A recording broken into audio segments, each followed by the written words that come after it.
Paris, 14th July, Bastile Day.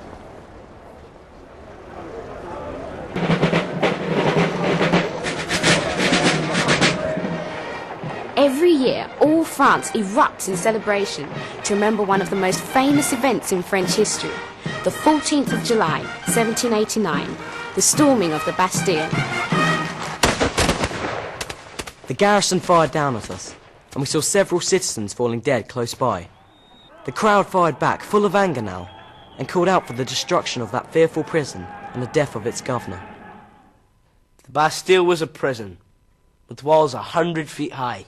It was meant to be impregnable, but on one midsummer afternoon, with the loss of 100 lives, the people of Paris overcame the prison garrison and took control of the Bastille. Over the next 3 days, they destroyed it completely. They dismantled it, brick by brick. But what had made the people of Paris hate the Bastille so much? And why is the destruction of an old French prison still remembered with such celebration in France today?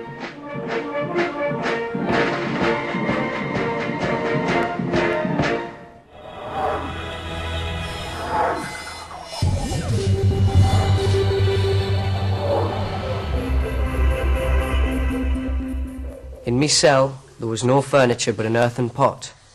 Me only food was stale bread, me only drink, stale water. There was a window high on one wall, but it was so barred with iron, I couldn't see the sky. It was a tomb, and I was a living corpse. The words of a Frenchman, Jean-Jacques Calais, one of those who'd experienced the Bastille at first hand. According to his account, he was a prisoner there for 20 years. He says he was kept in solitary confinement. He saw no one. He spoke to no one. What made it worse, he'd been imprisoned without trial. They dragged me away from me wife and child. They took me to the Bastille under armed guard. For no crime whatever. Me property confiscated. Me family reduced to beggary. Myself shut up for life in a grim dungeon. Imprisoned without trial. How could it happen? The thing is, in most countries we take it for granted people have rights. The right to a fair trial, the right to vote, the right to speak your mind. But these rights are a recent invention.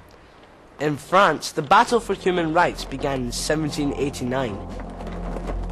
Before then, France was an absolute monarchy.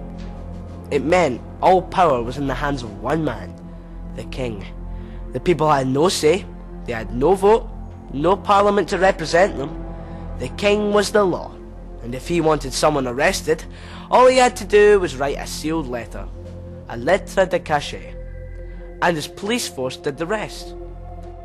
Jean-Jacques Calais had spoken out against the lettre de cachet, saying they were unjust. So, according to his account, a lettre de cachet was written in his name. He never saw his wife and child again. They died whilst he was in prison.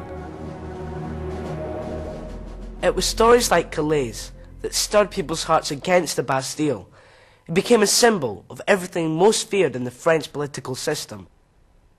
Until July 14th, 1789, when that symbol was attacked by the Paris mob.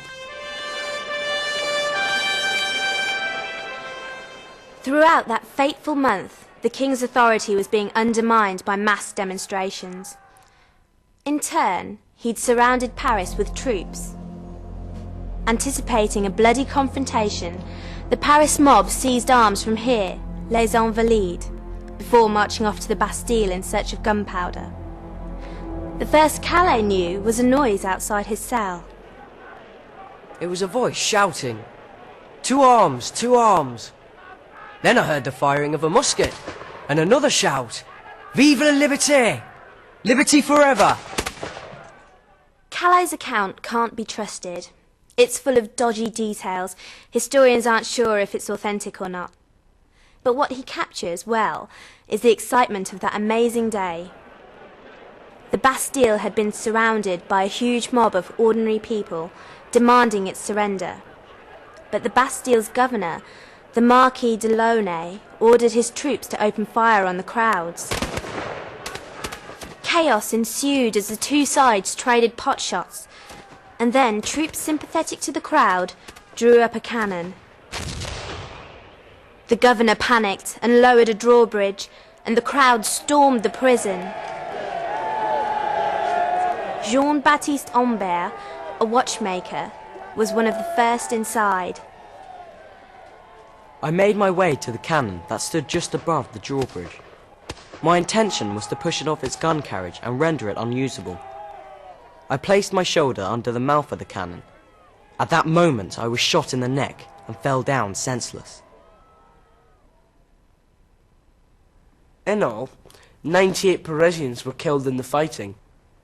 But the mighty, hated, feared Bastille had fallen. The irony was, when they opened the cells, only 7 prisoners were found inside, and 2 of them were mad. But in many ways, it didn't matter. What was important was that the Bastille, this symbol of tyranny suffered for centuries, had been overturned in one day. For many people, it's the beginning of France, the real France, like République de France. It's very important for us because it's the day of the equality and the freedom, and we must to know it and to remember it. They won their liberty, their freedom, and that's what we are celebrating today.